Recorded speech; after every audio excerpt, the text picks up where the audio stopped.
Hi, everyone.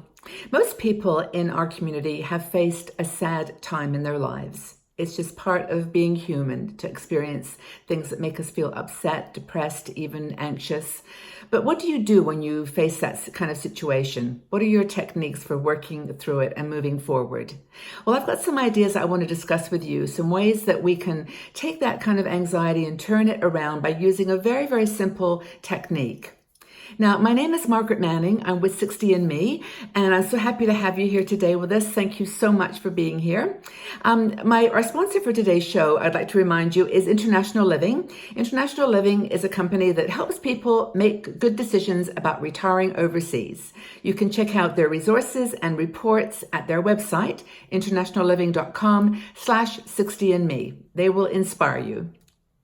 Now, the topic here about sadness is a very interesting one, and one of our bloggers, Delia Lloyd, wrote this article, which actually at the beginning made me laugh because it reminded me of a very funny story that I'll tell you in a second. Well, it's a joke, really. It's something that people have told me over the years, but she says that she was working with a client one day, and she said to this person, as part of their getting to know each other process, tell me about a sad thing that's happened in your life.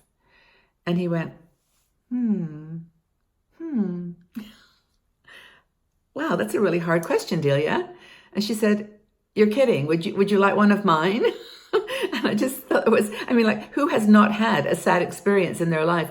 But this man, as it turned out, she explains later, was not that he wasn't able to feel sadness. And in fact, he had felt sadness in his life, but that he really didn't have a lens for describing it that way. His whole way of looking at situations in life was very different than maybe the average person. I think all of us could pretty much come up with a sad occasion in their lives. But the point here is that, if you have the lens of optimism and sort of a positive spin on things, it doesn't really impact you. And she says he actually wasn't just a lucky guy that's had no sad experiences in his life. He actually just had chosen.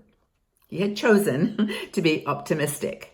And this is the joke I was going to tell you was, I probably will get this wrong because I'm not good at telling jokes, but it's basically that this shoe company sends two salesmen to a third world country to sell their shoes.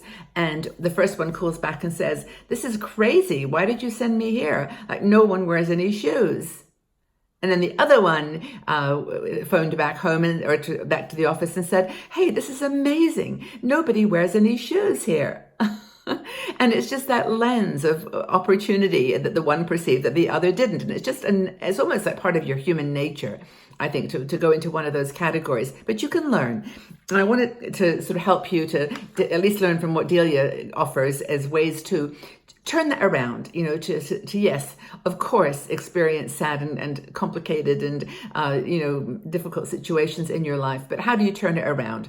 And she says that for her, she's a writer and a consultant. And which is whenever we get together for workshops or meetings, my friends and I are always saying, wow, there's a business opportunity there. It's like there's always either, in fact, when you use the word, but someone tells you something and you go say, but either a good thing or a bad thing, you always say, well, the challenge is, or do you say, well, the opportunity is, and I always think of that word, even when I start to say the challenge is or the difficulty is, just stop for a second and use the word opportunity instead of challenge or difficulty or problem. The problem is, so the opportunity is. Anyway, so she says that this has worked for her in her life. And in fact, I think a lot of people could learn this in just going through life. And I give another example of me. When I went on a cruise recently, I took an inside room. I was on a budget and I decided to go just because I wanted to check out this place. And, I actually had a wonderful time. Because I was determined. I wasn't going to let the food bother me or the boat was a little bit old and dusty. I was going to have a good time, and I did. Have you ever done that? Just sort of known that you might have a situation that would be difficult and you decided, hey, I'm gonna like it. I'm gonna have a positive affirmation about this experience. She talks about Julia Cameron's book, The Artist's Way, and that's about, applying positive affirmations to your work. And so, say things like, I am a great salesperson. I am a great mother. I am a great wife. I am doing great at my work. and just instead of finding the fault, finding the positives.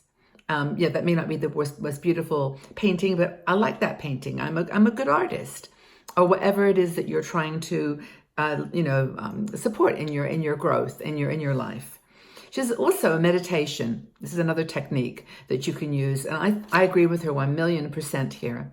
There's something about meditating where you meditate on your breath, focus on your breath, and just let thoughts just come and pass by, like thinking, and as you start sinking into a worry or into an anticipation or what am I going to have for dinner, then just let it go, thinking a thought, and then just focus on the stillness. I think that really, really helps you to see the positive, because ultimately the greatest gift on the planet is we're alive. I mean, to me, that's like we're alive and we're okay. Yes, we may have difficulties or challenges or opportunities, but that's the way it is. So she says the power of hope is huge. And the research, actually, she quotes in the article, shows this. The research says, if you have hope in something, if you give someone an anticipatory hope, like when you do this, you'll get that, they will perform better. When you give them something like a motivator that is powerful, then people will actually over deliver and over perform. And the research is linked in the article. It's actually quite interesting. So I think that she also talks about the power of hope and the dreams of hope. We often think that as we get older, we just give up on our hopes and our dreams, and we have to kind of, just not appreciate all the wonderful things that we've accomplished. I was going to just show you quickly a card from our deck, this inspirational deck of cards. It's called Aging Beautifully, because it's not about beauty, right? It's about the process of aging. And this one here, which is like, share your wisdom. Just your wisdom is to let things go and to keep things in perspective with a positive attitude. And I think there's a conversation about positivity in this deck too. But these are the positive affirmations that you want to make in your life. The positive affirmations that it's okay, that you're going to be all right. You've got hope, you've got the power of hope and dreams. Don't give up on your dreams. And that's really important to have this kind of every day, something that reminds you of that affirmation, that positive affirmation. These are actually available on our website. They're just really cool. I use them every day. They support me, they encourage me, and I hope maybe they would do that for you too. So instead of freaking out and worrying about everything, just try to relax and get to know that whatever it is that's causing you to go down that path of sadness or unhappiness, bring it back and put a positive spin on it, a positive lens, and move forward. So what kind of thoughts are filling your mind lately? Whatever they are, we've got an article for you to read. Trust me, we've got 1,600 videos here on YouTube, and we've got lots and lots of content on our website. And all of it is about this, the kinds of thoughts that are filling your mind, whether it's well-being or health or your travel or health or beauty, physical or mental issues, caregiving, whatever. There's something for you to read and enjoy. So, have you ever caught yourself sinking into anxiety or depression, sadness? What do you do?